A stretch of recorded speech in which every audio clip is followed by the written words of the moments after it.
जय हिंद दोस्तों। हम सभी देशवासी राष्ट्रगान को जरूर सुने हैं और गाते भी अक्सर जब भी 15 अगस्त 26 जनवरी का दिन आता है और ऐसे भी कोई देशभक्ति का माहौल बनता है।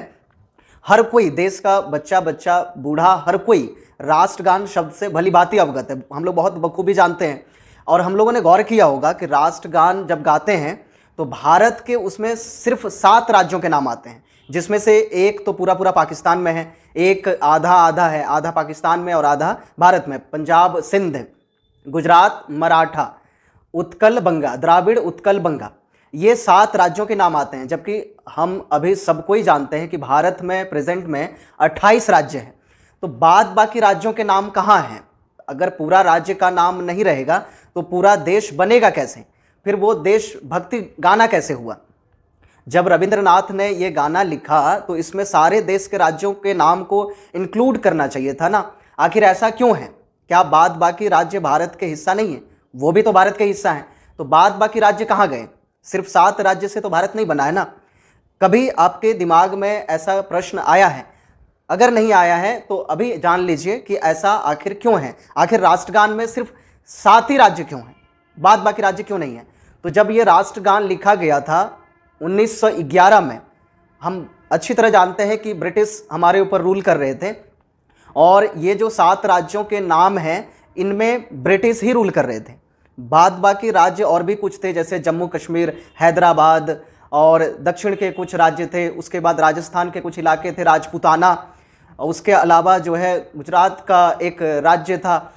इन सभी राज्यों का नाम नहीं है।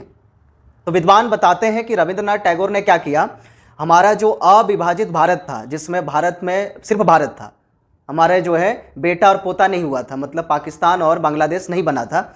उस समय हुआ ये था कि जो सिंध पंजाब था, अविभाजित भारत का आप जब नक्शा देखेंगे तो साइड के सारे राज्यों को लिया गया है। सबसे पहले पंजाब, उसके नीचे सिंध, फिर गुजरात, फिर मराठा, फिर द्राविड़, फिर उत्कल, फिर बंगा, और फिर लास्ट में एक और आता है पंक्ति में विंध्य, हिमाचल। और जब हिमाचल वर्ड वहां पे आता है तो हिमाचल का मतलब है हिमालय में बसे हुए राज्य, हिमालय का अंचल, हिमालय का क्षेत्र। तो उसमें सारा राज्य आ जाता है। अभी जितना प्रेजेंट में हम जानते हैं, जम्मू कश्मीर है, उत्तराखंड है, हिमाचल प्रदेश है, अरुणाचल प्रदेश है, असम है, सिक्किम है, और दक्षिण पूर्व जो उत्तर पूर्व के राज्य हैं, नॉर्थ ईस्टर्न स्टेट हैं, ये सब के सब हिमाचल में आ जाता है एक वर्ड में। तो रविंद्रनाथ टैगोर ने क्या किया, जो भारत के सीमावर्ती राज्य थे, भारत के जो किनारे किनारे वाले राज्य थे, बॉर्डर एरिया वाले, केवल उन्हीं को लेकर के भारत का एक नक्शा तैयार करके इस गाने को तैयार किया।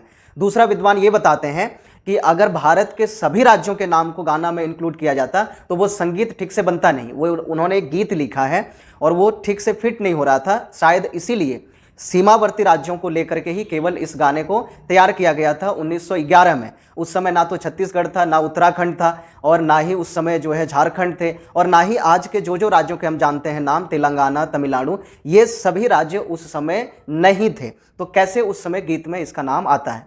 तो आशा करते हैं कि आपको समझ में आ गई होगी बात कि राष्ट्रगान में सिर्फ 7 राज्य के नाम ही क्यों हैं, बाद बाकी राज्यों के नाम क्यों हैं? क्योंकि वो ये राज्य उस समय अस्तित्व में थे ही नहीं।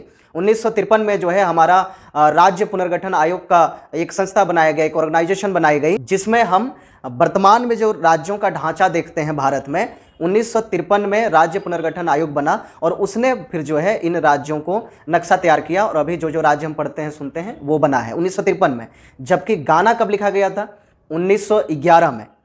तो काफ़ी डिफरेंस है, लगभग 40 साल का डिफरेंस है, 40 साल से ज़्यादा का। इसीलिए जो है ये प्रेजेंट का चीज़ें नहीं हैं। तो आशा करते हैं कि आपको कुछ नया सीखने जानने को मिला होगा और इसी तरह कुछ इंटरेस्टिंग, कुछ बढ़िया अगर आप सीखते रहना चाहते हैं, जो कि बहुत ज़रूरी है, तो हमारे साथ जुड़े रहिए, आपको कुछ नई जानकारी मिलती रहेगी। आपको पूरा वीडियो देखने के लिए आपका बहुत बहुत धन्यवाद, शुक्रिया, जय हिंद।